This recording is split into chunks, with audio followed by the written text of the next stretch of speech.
We are going to go ahead and take care of our bros right now because our bros on Patreon, Truth with Consequences, support us. That's our biggest audience on Patreon, and we give them a bonus show every month. And today, it was something you wanted to do, which was the most underrated promos of all time. Yes, sir. I mean, I worked, and that was my job, bro. I didn't just write, but I produced, and I was in... in that promo booth with just about everybody you can imagine in the wrestling business. I worked with a lot of men and a lot of women that I feel, really, really were underrated when it came to promos. So I thought it'd be a good time to talk about that a little bit. All right, so we're just going to get right to it. You made a list of your 10 most underrated promos. And it's not if you overlook somebody, it's just you just kind of figured out 10 people off the top of your head. So there's certainly some others, but this is the 10 that you first thought of. Yeah, I thought of 10, and the 10th one on my list, and there's a reason why. The 10th one on my list is Sean Waltman. And Matt, I got to tell you, man, I remember when I first started working with Sean. I mean, I'm going all the way back now to probably 95, 96. Matt, I spent hours with him cutting promo, hours. And at the time, bro, he was probably the worst promo at the time. But then, bro, when he kind of went out of that 1, 2, 3 gimmick to the X-Pac and he started getting more comfortable because it was more him and he started shooting a little more, talking about what was on his mind. I think he really, really came into his own. And I think he's underrated because, bro, you got to remember a lot with DX and stuff like that, and a lot of working with Nash and Hall, Sean was always in the background. It was either Hunter up front or Hall and Nash and, Road Dogg. He was never really the promo guy. But I always go back to that one promo he cut when he went from WCW to WWE, and I still say to this day, one of the best promos I absolutely ever saw anybody cut with a live microphone. Well, there's a lot to talk about there with Sean Waltman. Really, there is probably more than people think about as far as his promos. And, of course, we want to give our bros the best show we can. Let's take you back to what you said before. When he's the Lightning Kid, he comes into WWE. They don't even know what to call him. The crowd actually names him 1, 2, 3 Kid. And he's new to the business. He wasn't asked to cut a lot of promos when he was in Global. What does that look like when you say you work for hours and hours and hours? Is that you workshopping, or is it you saying, all right, action, wait, stop, let's do it again. Can you put a little more emphasis on this? That's what it was, bro. And we were cutting, I remember, vividly, we were cutting the promos where he was cutting a promo for every town, going to the Nassau Coliseum, going to Poughkeepsie, going to the Garden, going to Utica, going to Rochester. And, bro, I was literally in there with him for hours over again. And again. This is when Jack Lanza was first bringing me under his wing. So Jack was letting me work with him. And, bro, he was awful. I mean, he was terrible. But he was also totally uncomfortable. And like I said, man, I think when he became himself, it just became much, much more easier for him. Let's loop back later probably to the idea of local promos, because you came in at the very end of when that was a thing. When I was growing up watching wrestling, that was the thing. With Sean Waltman, you said when he went to, and I agree, he went to the NWO, he grew out his beard. He had a different look. He felt more comfortable. Was it that in WCW, was it that he finally felt comfortable being himself, or was the person he was changed? Was he a different person when you started working with him again as he was when you first met him? I think it was a combination of the two, bro. I think he was changing as a person. I think he was,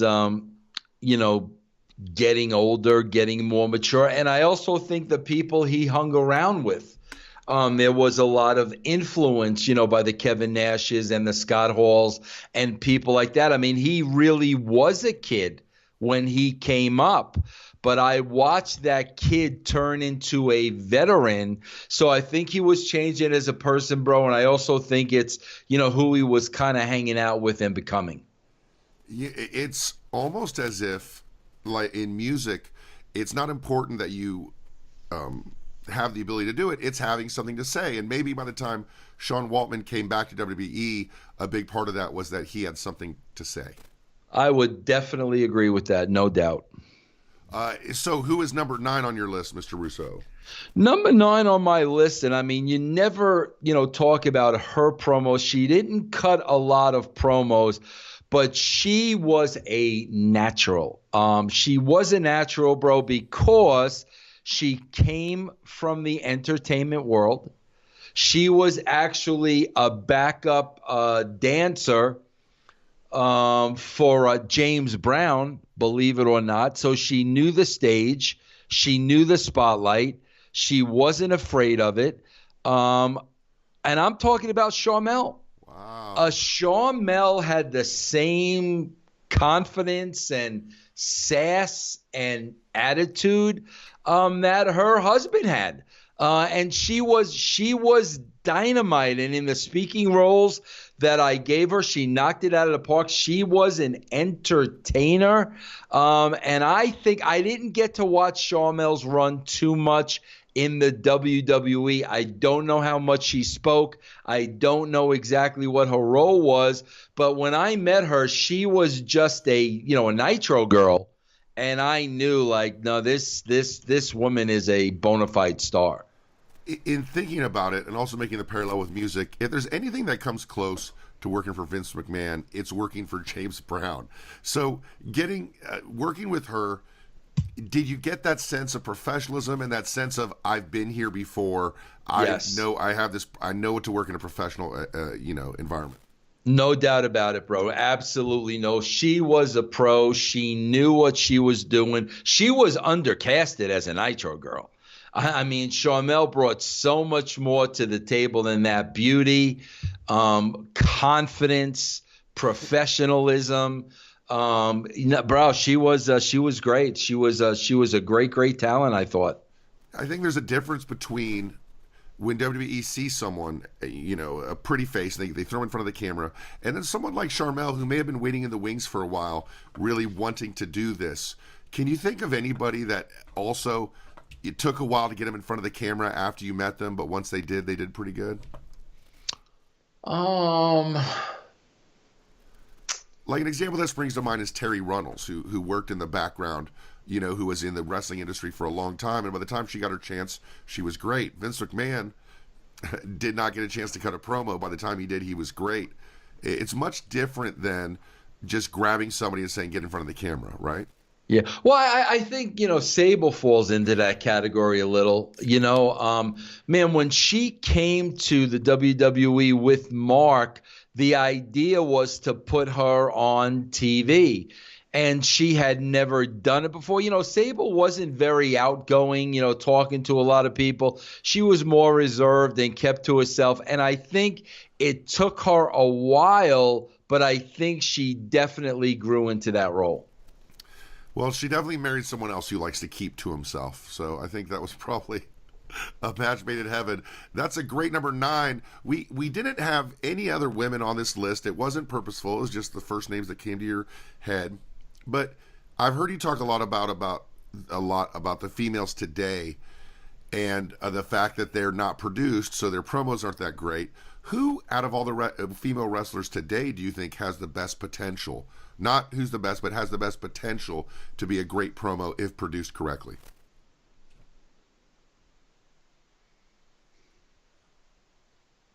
I'd say probably, God, believe it or not, I'd probably say Sasha, because Sasha looks like she has attitude. Sasha looks like the kind of girl that you really wouldn't want to piss off, or she'd go at you, and she throw down. She's very confident. She's got a great look. She's cool. God, bro, I think if they allowed her to just let it go, I really think Sasha Banks could become the boss. But instead, we have the Boston Hug connection. Yes, exactly. Yes. Which, is raking in the dollars as we speak. So, number 8, who is number 8 on your list of most underrated promos of all time? Bro, believe it or not,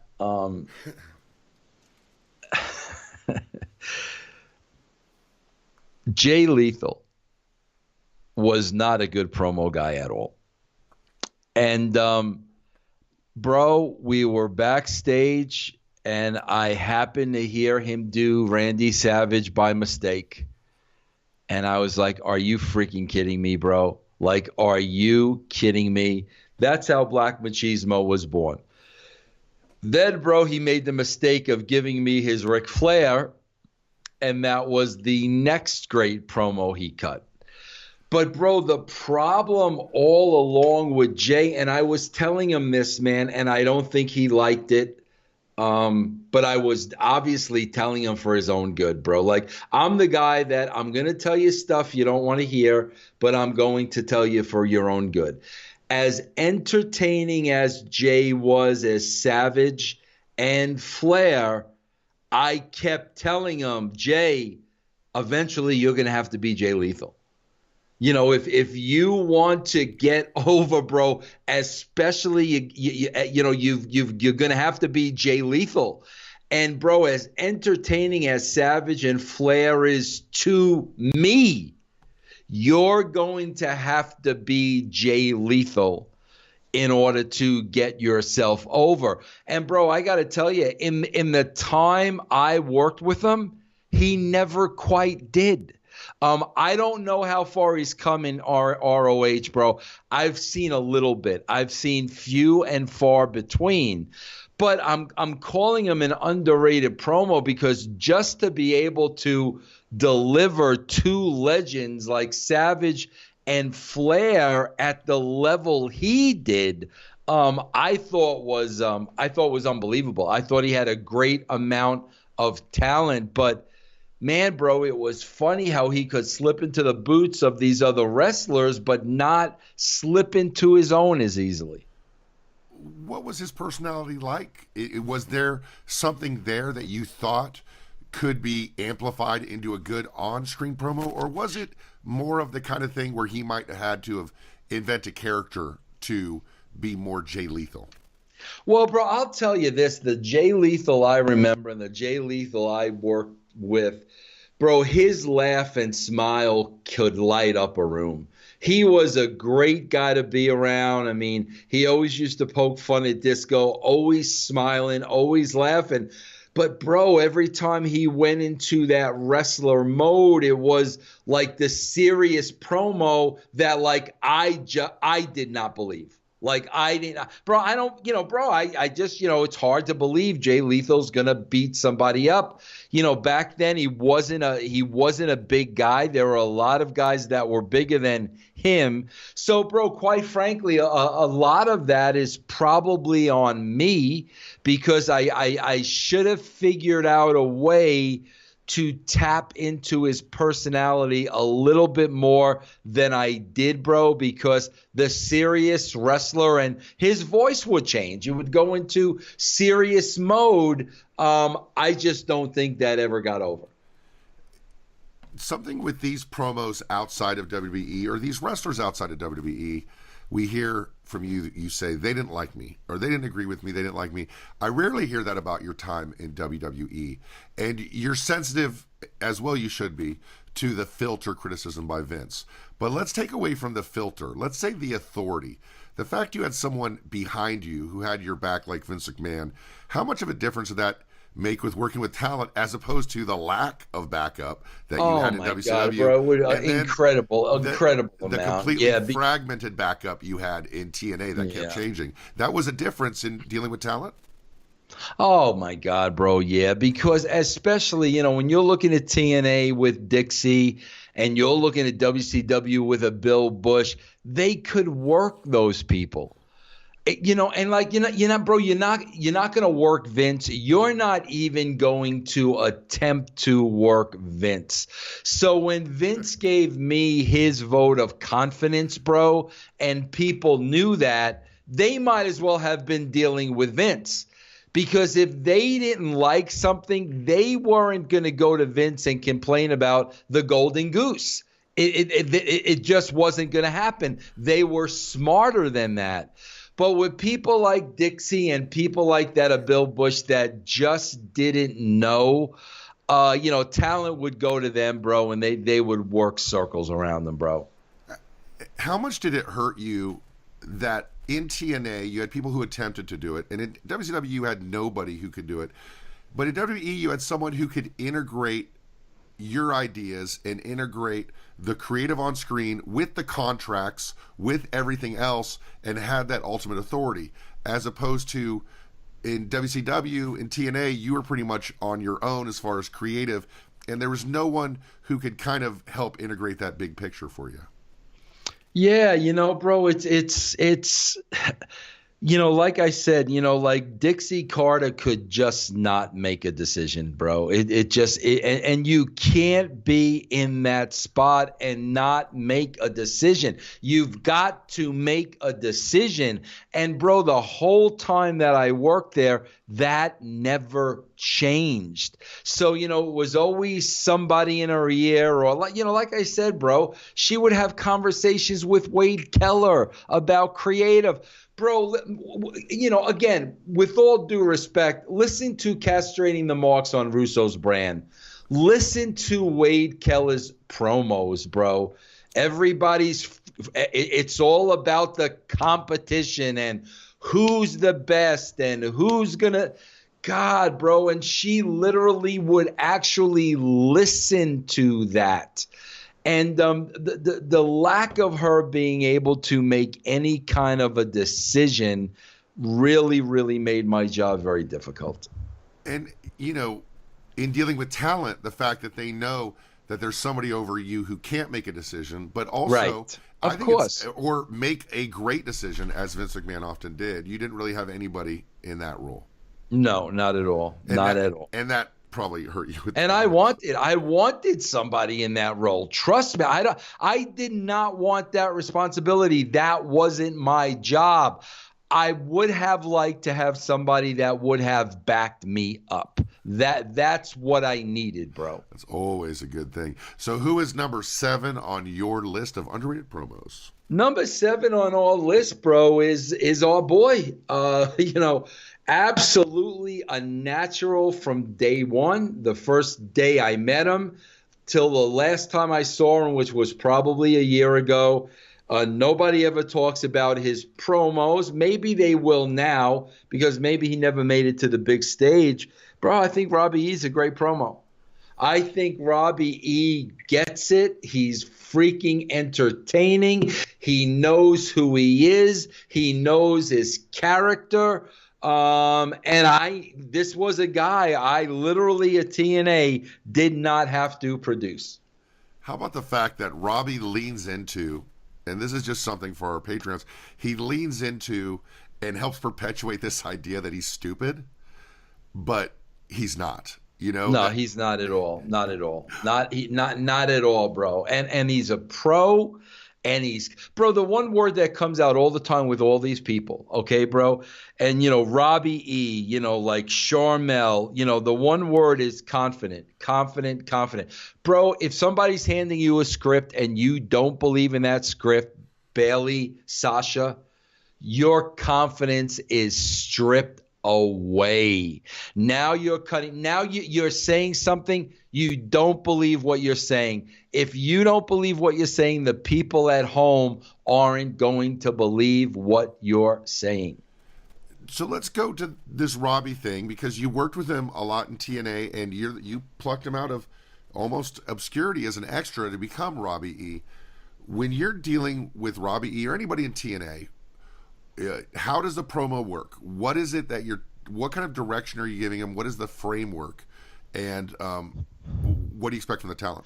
Bro, the framework is, if you know your character, you know what your character is going to say, when they're going to say it, how they're going to say it. You have to know your character inside and out. You got to become your character. You got to put yourself in the moment. And those are the greatest promos. Freaking Bray Wyatt comes to mind. Bro, another girl I forgot to mention that I've got to mention, the fact that she knows a character, the fact that she, just oozes confidence, freaking Alexa Bliss. Alexa, I can't believe they have not messed her up. Literally, I can't believe they have not screwed that girl up, because she is the only one. You believe what she's saying. She has confidence in what she's saying. She's got a great delivery. She knows her character, and she stands out, because there are very few like that in the WWE today. I want to go back and talk a little bit more about the framework, but before we do, let's continue this Alexa Bliss thing you're saying. One thing we've heard about Vince McMahon is that it's like taking a bad shot in basketball. Don't be afraid of taking that bad shot, but you better make it, because if you do something off the script and it's great, you will be rewarded greatly. But if you do something off the script and you screw up, then you're someone who can't take direction.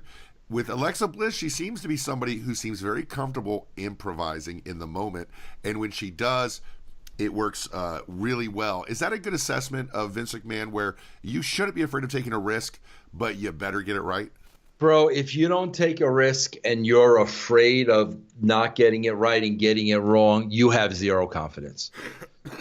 You've got to have confidence that my way is the right way, and I'm going to go out there and knock it out of the park. If you've got one shred of doubt, you will fall flat on your face. But in WWE, you're usually doing that against orders, right? It's almost always, it's like, okay, that's why I say it's like taking a bad shot in basketball. You're not going to know that your center in basketball has a 3-point range until he takes a few shots against your will.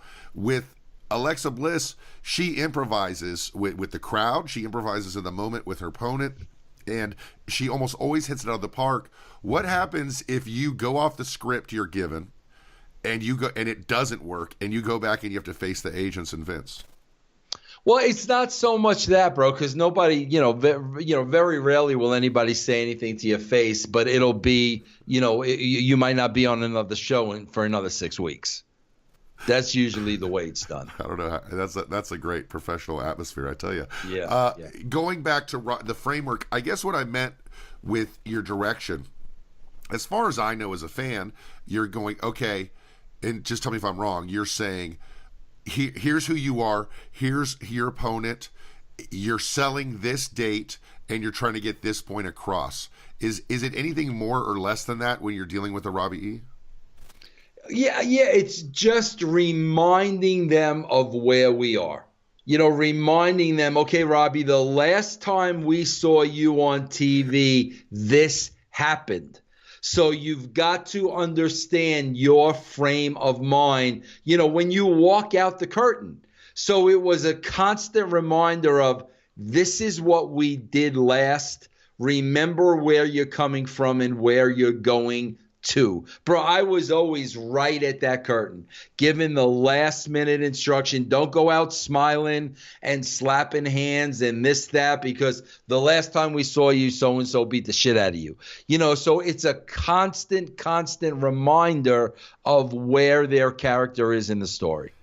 If I owned a wrestling promotion in 2020 or 2019, I would get rid of in-ring promos entirely.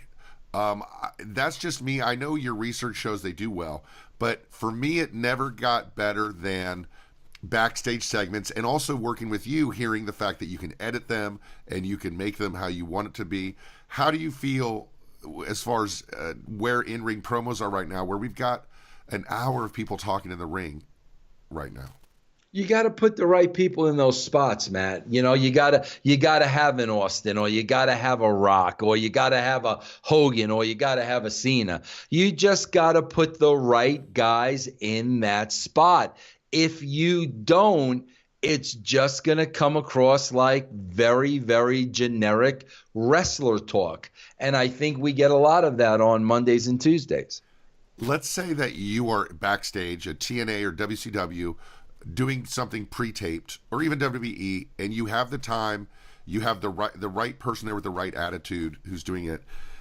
When you produce music, a lot of times you will say something like, "Oh wait, that did not work. Why don't you try this?" Or you say, "Dude, that thing you said was fantastic. Let's say it twice." Or was it ever that kind of feedback when you're doing these kind of pre-tapes?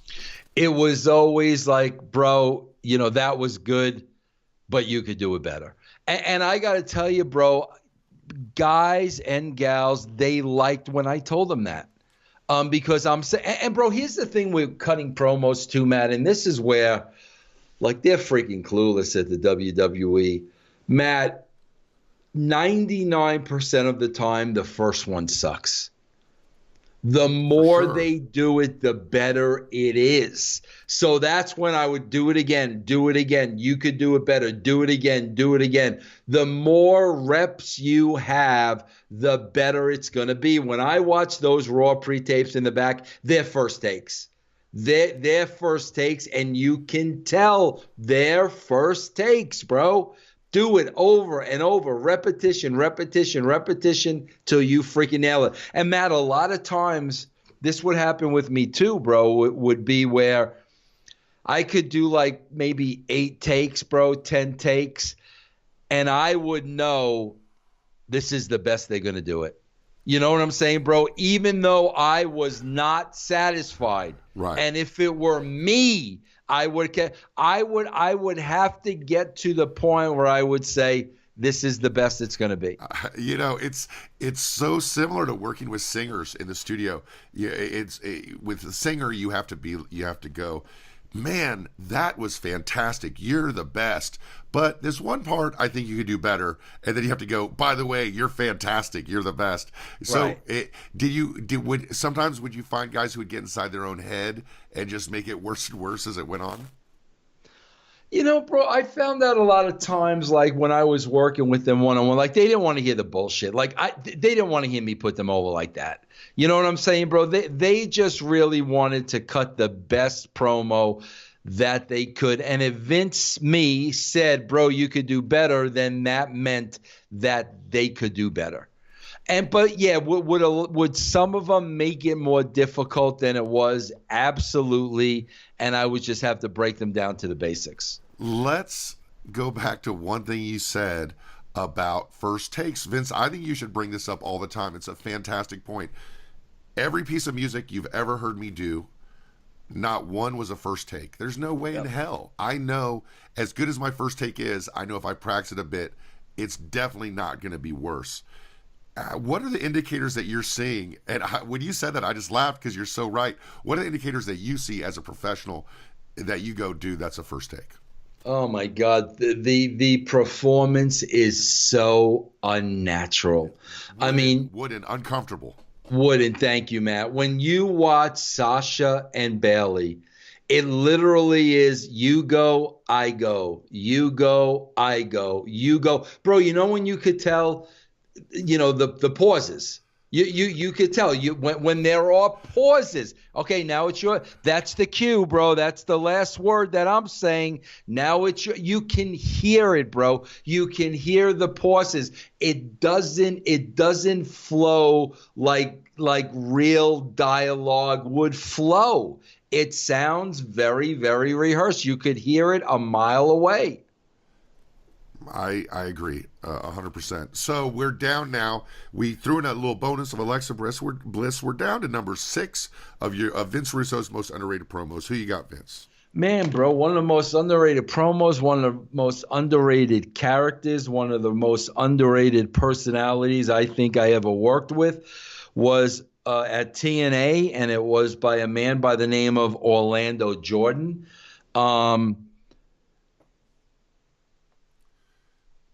It was my idea, bro, to give Orlando Jordan his own talk show segment. But, again, bro, people in wrestling, they want to know what it is. And, what somebody's going to say and where it's going and bro, I didn't want to produce Orlando that way. I wanted Orlando to be Orlando and let it happen just generically, bro, and organically, and let it go where it was going to go, because this guy had such a unique look. He had a unique background. He was a unique individual, and I really, really wanted that to come out on screen. So let's go ahead and say goodbye to our Twitch people out there and say thank you for joining us at one of our lowest levels. You can hear this entire bonus show as well as a bonus show every week.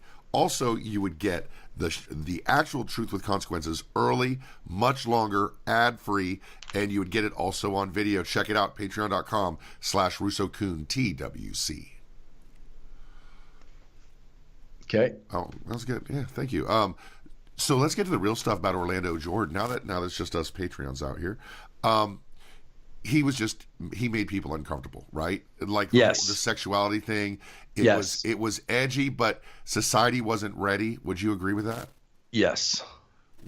What were people backstage? You had a lot of old school Southern wrestling people around. I'm sure they wanted the Orlando Jordan character to go one way or go away. What was the feeling backstage among the old school people about this character, Orlando Jordan? I think they were uncomfortable with it, but bro, like, I don't give a shit. Like, bro, like, honestly, as much as I love and respect Dutch Mantel, I wouldn't expect a guy like Dutch to understand Orlando Jordan. So if Dutch didn't understand Orlando Jordan, that's okay with me. Like, I'm fine with that, Dutch. I don't expect you to understand him. Bro, the problem is, and I experienced this later on, I don't know what Orlando thought, because like I've heard things and I've read interviews where like, he might have said some things like, I may have, he felt he may have been exploited because of his sexuality. And bro, like, that's not what I did. If I exploited anything, bro, what I was trying to exploit was the guy was exotic, and he had an exotic look. And when you marry that with, he likes guys and he likes girls, and he's very what's the word I'm looking for? Bro, he's just very, very different. You don't understand him. Nobody's on his playing field. Androgynous? I mean, what was that? Was the word androgynous? He was androgynous. That's what I found fascinating and intriguing. I wasn't trying to exploit that. I mean, bro, me personally, like, bro, Orlando, if you like guys, if you like girls, like, it does that has no bearing on me. But when you took that whole package, bro, down to his look, it was just very, very interesting to me. For sure. Let's talk about that for a second. You said that he has said that maybe he was exploited in the sense where his character became his sexuality. His sexuality became something that was maybe outside the norm to some people enough where it could become, amplified and become a gimmick. But at that time, though, Vince, it was almost cutting edge for you to put a character like that. And there was no template for you to go from, like, how do you deal with a character like this sensitively? Isn't a lot of that kind of criticism maybe looking back at 2009 with 2019 eyes? Well, Matt, though, also you got to keep in mind, like, he was not uncomfortable with who he was. Like, Matt, I'll give you a perfect example. Katrina Waters? I don't think I do. I should. You know her, Burchell. Oh, she was in Katie Burchell. Yeah, Katie Burchell. Okay, she's in Impact now, I believe.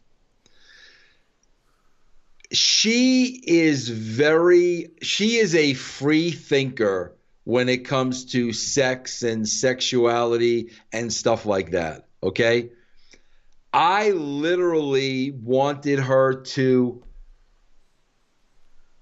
be in lust with like Angelina Love. Okay. And, Kat had like no problem doing anything, like down to making out with Angelina. She had no problem with it. Okay. Bro, Angelina, on the other hand, was like very, very, very uncomfortable with it. So when I see how uncomfortable Angelina is, I'm going to back off. I'm not going to make you do something you're not comfortable doing. I'm not going to do that, okay? As great as I think it is, I'm not going to do that.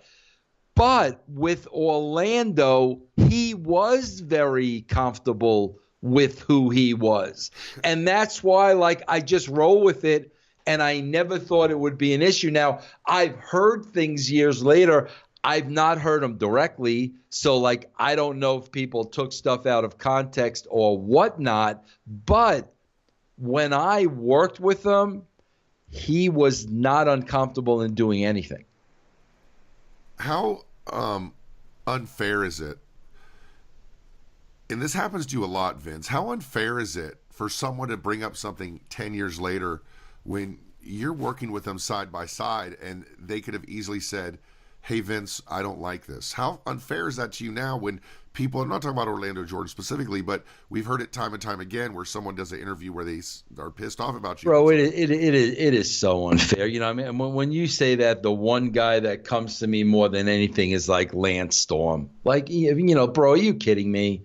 Like, we gave you such a and Disco was really the one behind it, but I had no problem with it. And bro, as a matter of fact, I told you earlier today that Jeff Lane found that that lost tape with me on WCW Sure. Live. Bro, Jeff said to me, bro, you put Lance over on this show like $1 million. I still do. Like, I still do. It's like, bro, if you had a problem with my creative and the way I do things and my thinking, bro, you worked with me. Like what? Like, I don't understand. Like, you had every opportunity in the book, to tell me how you felt, especially at WCW, bro, where there were going to be no ramifications. Yeah, like nobody was going to get mad at you if you told Vince Russo there was something you didn't like.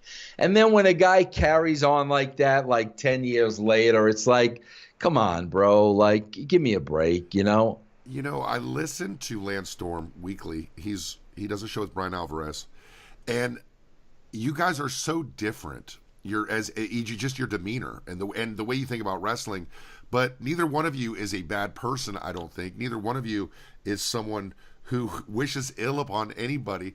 I think, man, that if we could just get the Lance Storm as our next John Arezzi, how fantastic would that be? I mean, I would do that, bro. I told you, I ran into him in a convention, And I went eyeballed you, right? While you just I went right up to him, and here's exactly what I said. I said, bro, I said, I'm sorry that you hate me so much. I said, because I'm still a really big fan of yours. Nothing, bro. Nothing. Not one word. That tells me a lot right there, bro. It tells me a lot too, and I'm sorry you have to deal with that. Let's, that's unfortunate because people shouldn't hold on to stuff. They should talk about it, talk it through. Let's go back real quick. Orlando Jordan, sexuality. You were an old school WWF fan. In the WWF, there's a tough guy. He's from New York. He wears a leather jacket. He's a badass who can wrestle his butt off, talk his butt off. He's got a briefcase that says "Relax with Trudy," and he just had, no one knows what it means for years and years. Turns out he's Adrian Adonis, and you said your WrestleMania 3 is the highlight of WrestleMania. He wrestled in that. Talk about how much we've never talked about this. That must have influenced you a lot as far as seeing how edgy things could go when you do guys like God. Goldust and things like that. And that was huge, right? Adrian Adonis? Oh, yeah. And he had so much heat, bro. Remember the flower shop segment, bro? That's fantastic. And bro, you're talking about a guy. I never knew him. I never met him. I mean, I don't know too much about him. but you're talking about a guy that totally embraced a character, bro. But yeah, bro, I mean that was what, God, bro, 1980. But he totally embraced that character and ran with it, down to the color of the trunks, the makeup, the dyeing the hair. I mean, it was fabulous, bro. Embracing that just terrible body shape that he came in. Oh God, you Humpty Dumpty. And the great thing about him is that for years he carried this Relax with Trudy briefcase. And he knew he had a secret, and he knew that secret would eventually come out, and no one needed to know what it was. And, it was almost just preparing this role for a lifetime. Yeah, and it was great. It was great. Man, that guy could wrestle, man. You want to talk about a worker, man, that guy. So we are up to now number 5, our top 5 underrated promos of all time. These are the people, this top 5, that inspired you to do this because they're so underrated that you thought the world should know. Tell us who number 5 is. Well, bro, I don't know. This would be borderline people saying, Vince, you're nuts, he's not underrated. But, bro, there are 2 people on this list that I think the work makes you forget the promos. Because the in-ring work was so great. One guy was really a technician. Well, a couple of guys. But one guy was all out crazy. And I think the things he did, the matches he had, the way you remember him, I think you forget all about the promos. And I'm talking about, bro, like the legendary Terry Funk. I mean, bro, for all the crazy shit that Terry Funk did, honestly, I don't think he ever had to wrestle a match in his life. If you would have given Terry Funk a microphone and he just talked, I think his career would have been just as strong. But I think we forget the freaking promos, bro, because of the crazy shit he did in the ring. But my God, what a great talker. The voice. Nobody will have that voice again. You know what I mean? Just the voice was incredible, and the way he would tell a story. And oh my God, bro. Any Terry Funk promo I love. So with Terry Funk, we have so many different eras to draw from whether it be his time in NWA where he was the NWA World Champion, to his time in WWF where he had the cowboy thing going on and he beat up Mel Phillips as the ring announcer, to his late 80s, early 90s WCW with his Ric Flair feud, to his ECW run a little bit later. And then by the time you worked with him, he was in WCW. What was, when you think of Terry Funk, which one of those eras do you think about?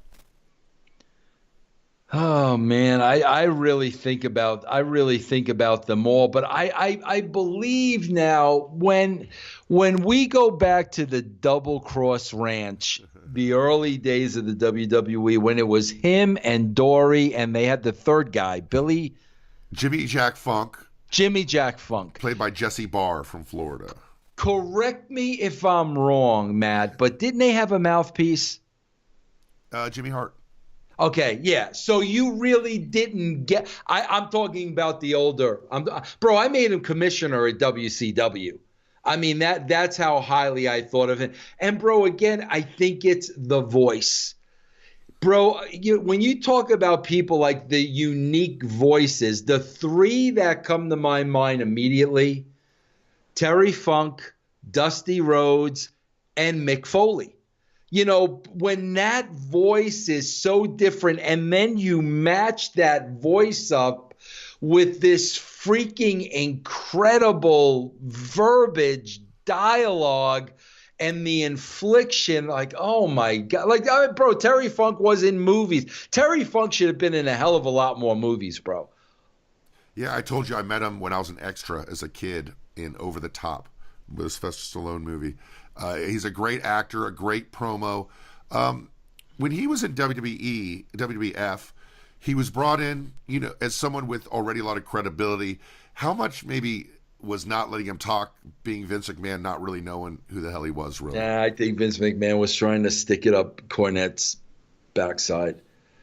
That whole Chainsaw Charlie was because of Cornette, because two things were happening at the same time. And Jim should have known Vince. Like, bro, I knew Vince, but at the same time, he was shoving Terry Funk down Vince's throat. And bro, I got the feeling that there were probably business issues there. You know what I'm saying? Funk had worked with him back in the day. There were some. It was not a talent issue, bro. He's an ex-NWA champion. You know, he's part of the old guard. Yeah. So there were some. I could tell there was some baggage there, and bro, I'm not going to ask Vince what that baggage is. I could tell there's baggage there.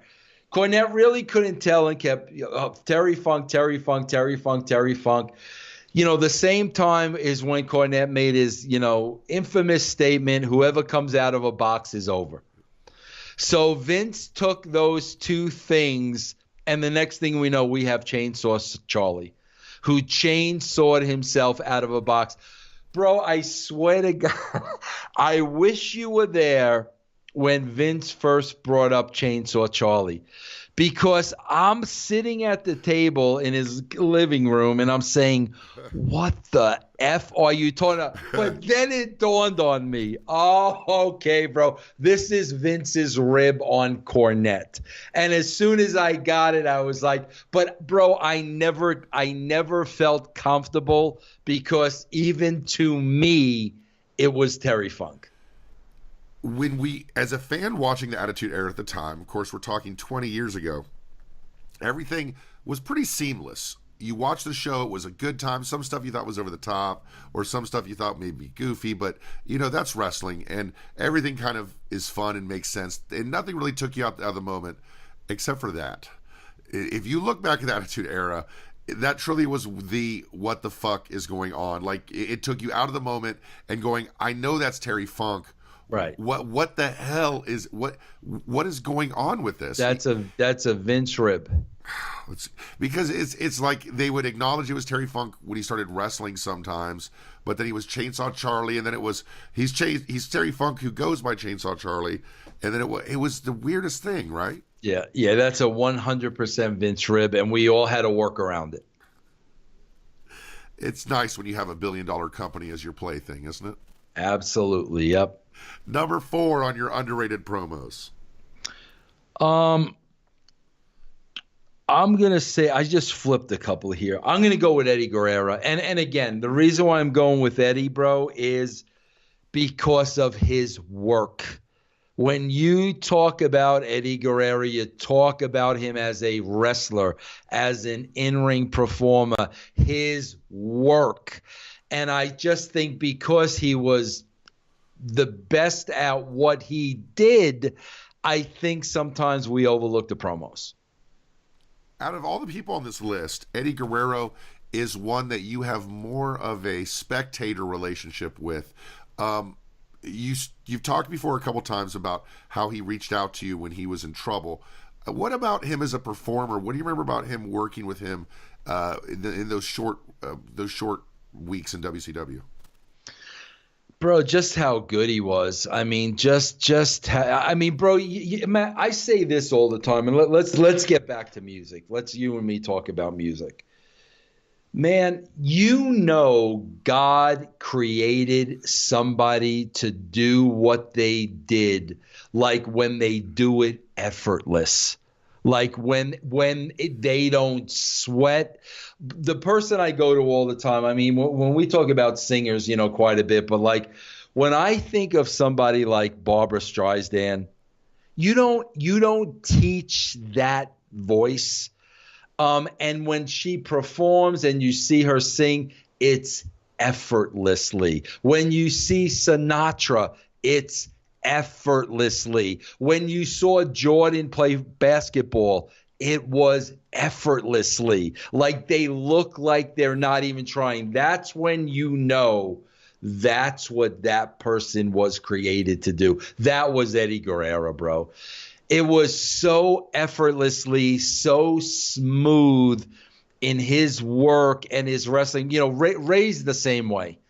Like, you know, when you watch Ray today and you watch these other, you know, flip-flop and flyers, Ray's so smooth. It's like ballet almost. It just the body movements and the way he's in total control of his body, and nothing's awkward, and you know, he lands where he's supposed to land. I mean, it's a thing of beauty when somebody was made to do what they're doing. And of course, a lot of that natural, quote unquote, natural talent comes by somebody when he's the youngest brother of a wrestling family.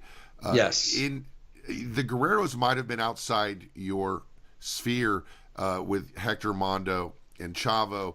They might have made some brief appearances in WWE, but what was your did the Guerrero name have a lot of cachet for you when you first met Eddie? No, not at all. It really didn't. And then, you know, I mean, even I got to work with Hector for a long time at TNA. So I really got to talk to Hector and learn some things I didn't know. But no, bro, I did not know the history. And I knew the Guerrero name, of course, but I did not know the history of, you know, that family. But, you know, again, bro, it's the bloodlines that he did what he was meant to do. For sure, Eddie Guerrero. And that was your number 4, I believe. Is that correct? Yeah. Yes. So we are up to our top 3 most underrated promos. Who do you have at number 3? Is that your phone? That's my phone, bro. My duck quack. You have a duck call. That's nice.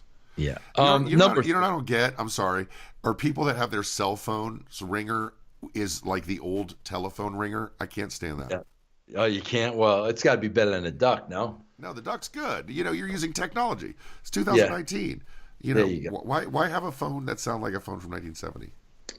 Bro, number 3, and the only reason he's not number one is because 1 and 2 were just more entertaining to me as characters.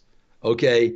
But my God, bro, like, I swear to God, like, he would be number 1, but I'm just going on my own personal entertainment and working with these guys. Bro, anybody who says Bret Hart couldn't cut a promo, I don't think you ever saw him cut freaking promos, bro. Because the Bret Hart I worked with from the Canadian angle on, even going over to WCW, bro, freaking Bret cut great promos. And again, bro, I don't know if it gets lost in his work. That's what I'm hoping the problem is. He was such a great, solid, technical sound wrestler that he was so good at what he did that you assumed his promo sucked. Bro, one of the things right before I really started writing, and it was right before the Attitude Era, bro, was when there was a steel cage match on Monday Night Raw. And the match ended, and they were breaking down the cage. And while they were breaking down the cage, Bret Hart went out to the ring. And he called out Vince McMahon and cut a promo on Vince while they were breaking the cage down right before the Attitude Era. Bro, I remember watching that promo from in the house. And I was like, holy shit. Not only was that one of the best promos I ever saw Bret cut, that was one of the best promos I ever saw.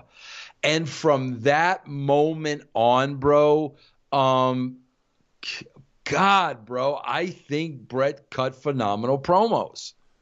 We talked at length on our 13 weeks this month about Bret Hart and his promo style, and we talked a lot about it, but let's touch on it briefly. I made the observation that I was just guessing that there's almost no difference between Bret Hart off and on screen. Is that what he was able to tap into that made him such a great promo? Yeah, there were things bothering him. You know, there's no doubt about it, bro. There were things bothering him. Things bothering Bret Hart? What are you saying? There were people bothering Bret Hart. And man, bro, when he had a sense of reality or realism, he went out there and knocked it out of the park, bro. Again, that's why today, bro, like there's all these phony freaking promo, bro. They just came off. Ronda cut that promo online. Remember? Oh yeah, oh yeah. How's that not mentioned on Raw? Like how are we not following up on that on TV? Why aren't we seeing that, Ronda? Half pregnant.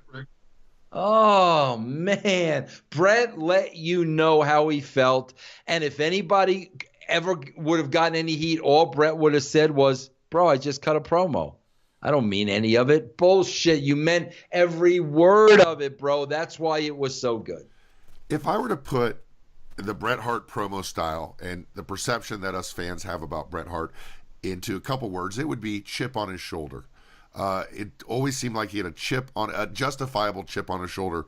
In talking to Bret Hart, after Montreal, was the chip always there? Yeah, but it should have been there. Bro, when you're better than everybody else and you know it, you should have a chip on your shoulder. I'm sorry.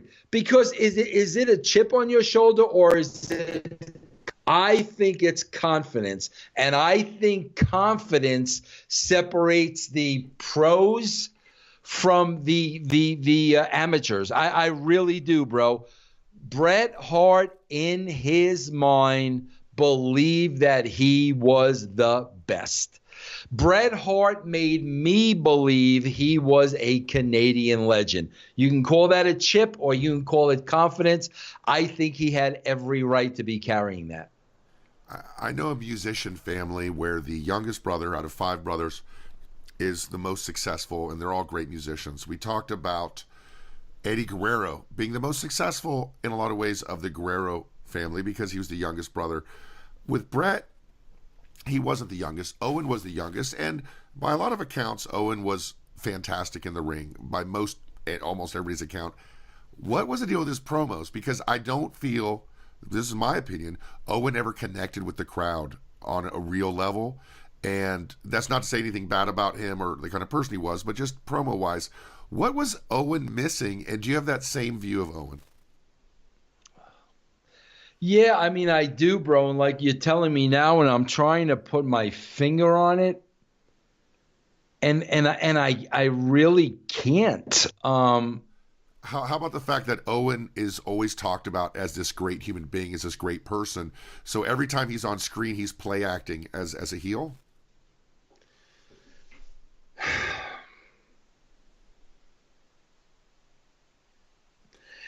I think Owen, you know how like you always hear about the backstage and the ribs and the this and the that and the other thing. Yes. Bro, Owen was naturally funny. He was just naturally funny. And like that's why it's hard for me to say because I'm seeing something different than what the fans saw. Me knowing how funny Owen was, it made me hard to accept Owen as a tough guy. But that's because I knew him personally. So I just could never buy into the wrestling persona. I don't know if that bled over into, the fans, but that's what it was for me. And maybe that explains the Blue Blazer character and all that stuff because it let Owen show his sense of humor, that side of him. Because when you thought of Owen, that's what you thought. And from a fan perspective, I do think it bled over we didn't know that Owen was this funny guy or that he was this family guy or this great person.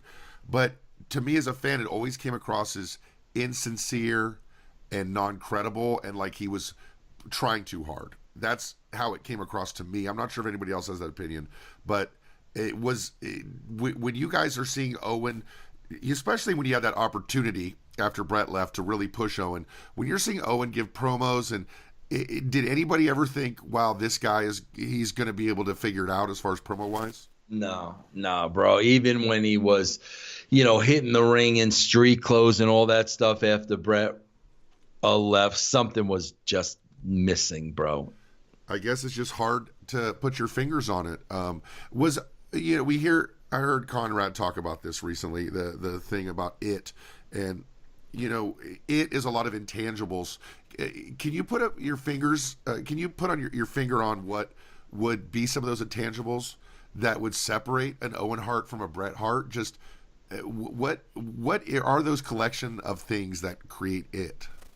Bro, I bet you a lot of it, and we've talked about this a lot. I bet you a lot of it was Owen's level of confidence. Why, bro? Because the way he would always be positioned was in the shadow of Bret. And bro, when you're hearing that enough, whether you're better than Bret or not, that's who you start believing you are. So now, bro, you're kind of going out there and you're kind of doing everything with a little lack of confidence because I'm not as good as Bret, and that's how people are going to see me. So, bro, you may become your own worst enemy. I don't doubt that maybe that didn't happen with Owen. So that's a great explanation. And now we are down to number 2 on our top underrated promos. Who you got? Number 2 is Sid, without a shadow of a doubt. The Psycho Sid I worked with at WWE was off the freaking charts great. Bro, I criticize Samoa Joe a lot, and I'll tell you why. Because I work with him, and I'm watching him now, and I'm seeing the same thing, okay? Very, very one-dimensional. What I mean by that, and what I mean about the Samoa Joe promos, why he's not over with me like he is with a lot of the people is, bro, it's the same thing. You can't stand there for 90 seconds and scream in my face every single time about who you're going to kill and who you're going to beat up, and I'm going to do this and I'm going to do that and I'm going to do everything else. Because first of all, you got to understand something, bro. You're not doing that. You keep saying, I'm going to kill this one, I'm going to kill that one, I'm going to do this, I'm going to do that. Most of the time you lose. I know you're the U.S. champion now, but most of the time when you're saying that, you're not following through on it, so you lose credibility. Bret Hart was the one that taught me. He goes, Vince, I always find out what the outcome of the match is going to be. I never say I'm going to win a match if I know I'm not. So if Bret knew he was going to be beaten, he would never guarantee a win. I'm going to beat you. I'm going to do blah, blah. He would never do that. Joe's got to understand, bro, the way they're booking him, he's got to adjust to the booking. And here's the problem. When you're yelling and screaming at me in my face and, you go out there and you're losing matches and you're not as tough as you're trying to be, you lose credibility with me. Here was the difference with Sid. Sid would yell. Sid's veins would pop out of his neck. His face would turn red, but then Sid would tone it down, and Sid would talk to you, and Sid would whisper to you, and Sid had that psycho laugh where he would start. So there were many, many different levels of Sid. So now the promo isn't, I'm going to come and I'm going to kill you and I'm going to do this and I'm going to do that. Now the promo is, I really am a psychopath because I'm yelling, I'm whispering, I'm laughing. You have no idea what's going through my head. Even if Joe changed the promo up to like pain and what I'm going to do to you and I'm going to do this and I'm going to do that, it's just so one-dimensional. And the reason why I bring up Joe with Sid is Sid could have been the same way. And if he would have been the same way, I would have felt the same way about his promos. But that's not how he cut his promos. He was up and down, loud, soft, laugh, pause. There was really a lot of, what was it called, inflection? Yes. A lot of inflection in his promos. There's a school of music teaching that I engage in, and it's not something that's super common. It's in a couple schools, but it talks about different things besides notes: space, dynamics, articulation, phrasing, emotion, things like that. These are all different words that apply to promos. Dynamics is a big one, where you get soft, you get loud. Sid was much better at this than, say, Samoa Joe, who's always at a 10, as opposed to Sid, who, or at what you want, where it's building up and maybe dropping down. Was that something that is taught or something that is just innate? No, that was not taught. I mean, that he developed all that on his own. He came up with all that on his own. Like I said, bro, there was some people I just did not have to produce because I couldn't. I couldn't produce them and make them better than what they were. Sid comes to mind. The number one guy on my list comes to mind, Scott Steiner. I'm not going to produce Scott Steiner. That's magic, bro. The stuff that came out of his mouth. But you got to know, there are guys that need my help, and there are guys that, bro, just go do what you do. Well, if you produce Scott Steiner, you have a 50% chance of success, and you add Kurt Angle in the mix, you got a 30. Were you working at TNA when Scott Steiner gave his infamous Steiner math? I produced it. I was standing right there, bro. I was 3 feet from the guy. Dying, bro. I'm crying. I'm freaking crying during the promo. Crying. Are you kidding me? Okay, so let's talk about. I had no idea. Are you aware of how iconic and how famous that promo has become? Oh, of course. Bro, when I do, on Twitch, bro, I do, I show YouTube. I play that clip every time. Yeah, because, are you aware, by the way, that his math is 100% correct? Is it real? I don't doubt it. There's YouTube videos where it's broken down on a chalkboard, and he's spot on about everything. Bro, he hated Samoa Joe. Did he? Yeah, he hated Samoa Joe for I think he hated him for not being in shape. He could not call Samoa Joe fat enough.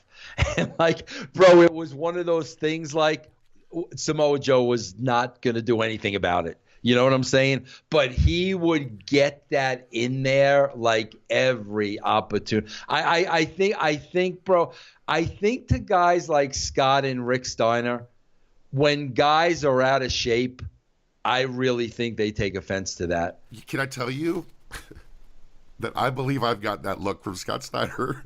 Really? Yeah. I'm telling you, bro. I think, yeah. Anything I say doesn't matter because I'm just a fat piece of shit. And you know what I'm saying? That's bro, the look I got.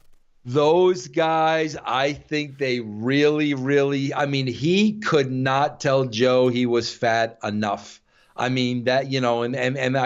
that's that promo. So let's take you back because that's awesome to that moment. If you can think back, you said during the Scott Steiner math promo that you're crying. What do you remember about being there in that moment where he's just, you're not producing him at all there, are you? Bro, here's how every Scott Steiner promo started. Because first of all, he's full of shit and he's a worker. And when you know that, this is how every promo starts. We're there. We're ready to go. I got the interview there and everything, So here's what he'd say to me. Ready?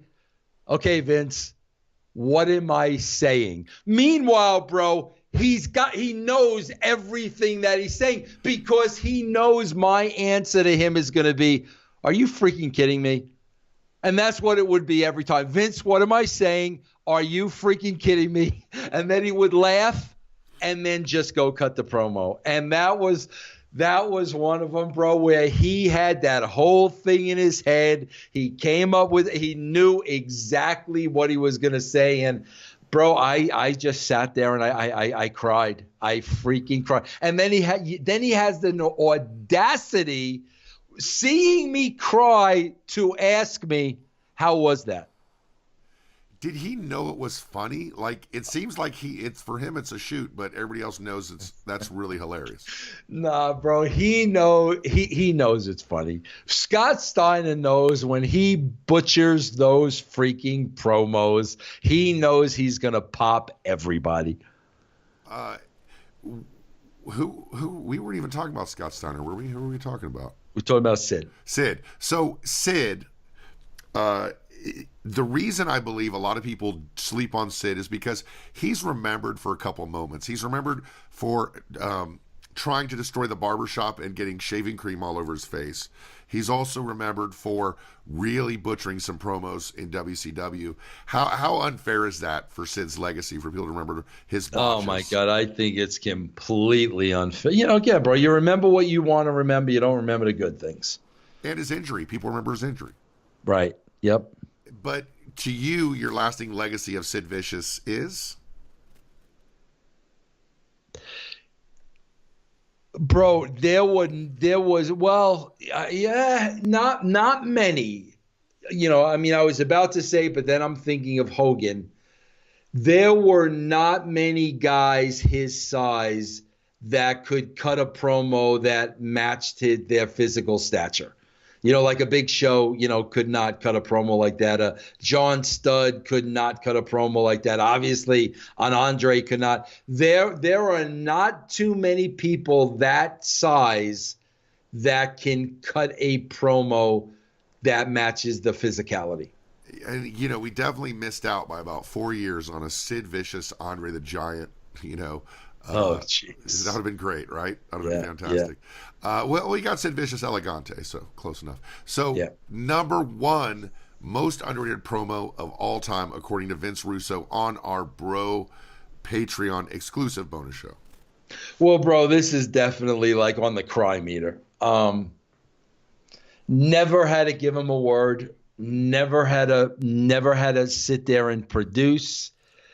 Would just stand there and just go absolutely hysterical. And nobody would have this on their list. And, you know, oh, my God, what would Meltzer say about this?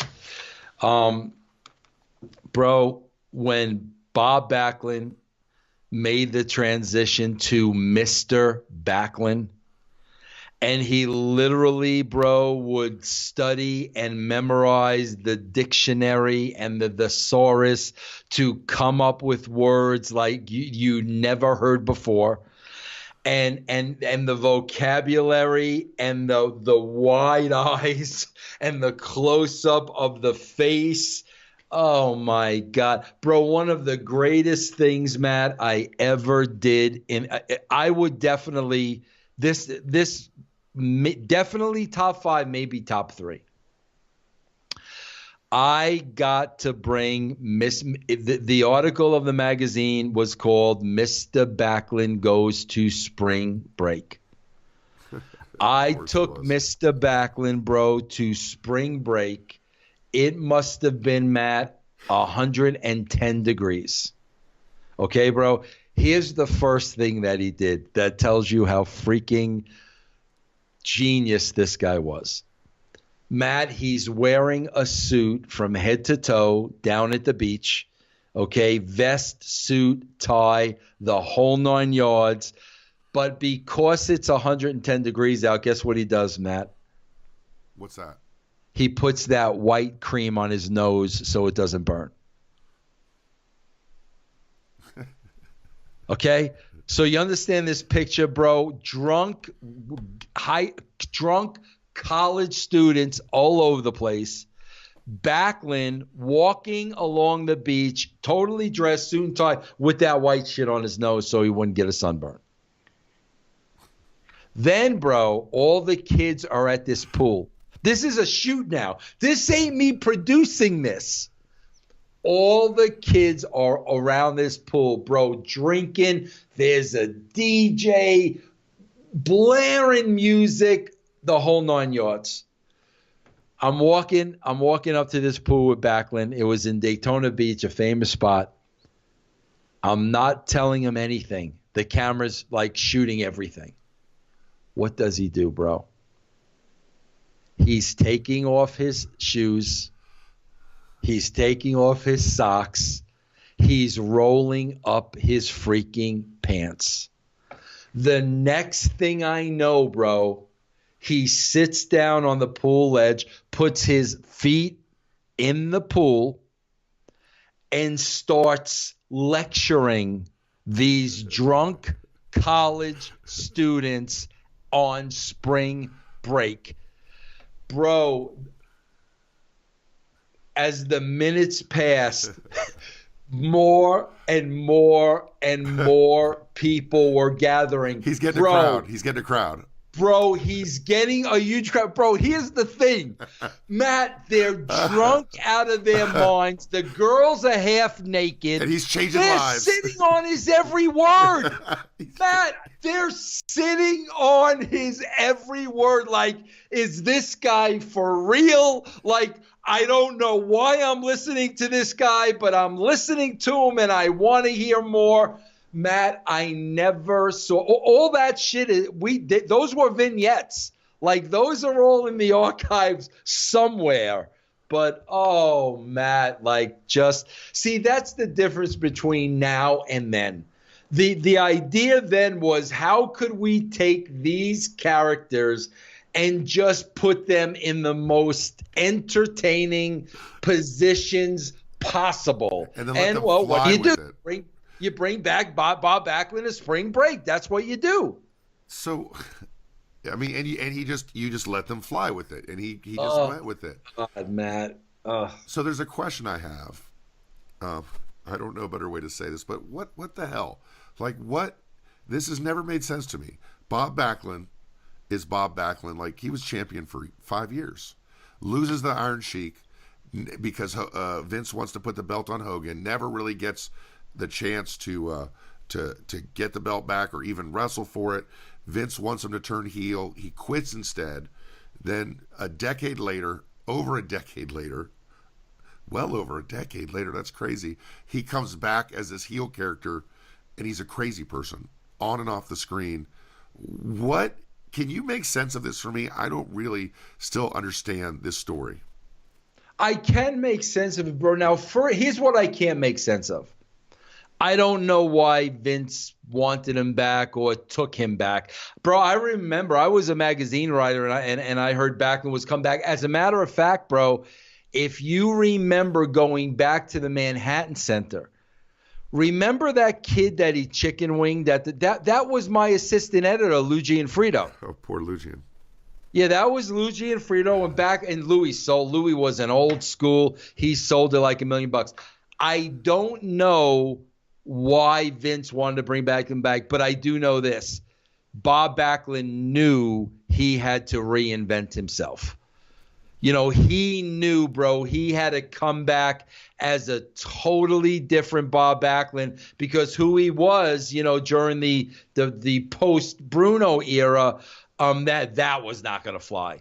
So he knew, I've got to do something to reinvent. He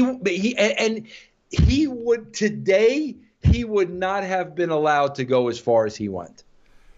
Bob Backlund, the real Bob Backlund that you came to know in the late 70s or late 90s, excuse me. Was he nuts, or was he purposeful? God no, Matt. He was totally, Matt, to this day. I mean, the last time we kept in touch during the years, and maybe the last time I spoke to him was 2 years ago. Every time when he calls, here's the first thing that he would always say: Mr. Russo, Mr. Backlund here.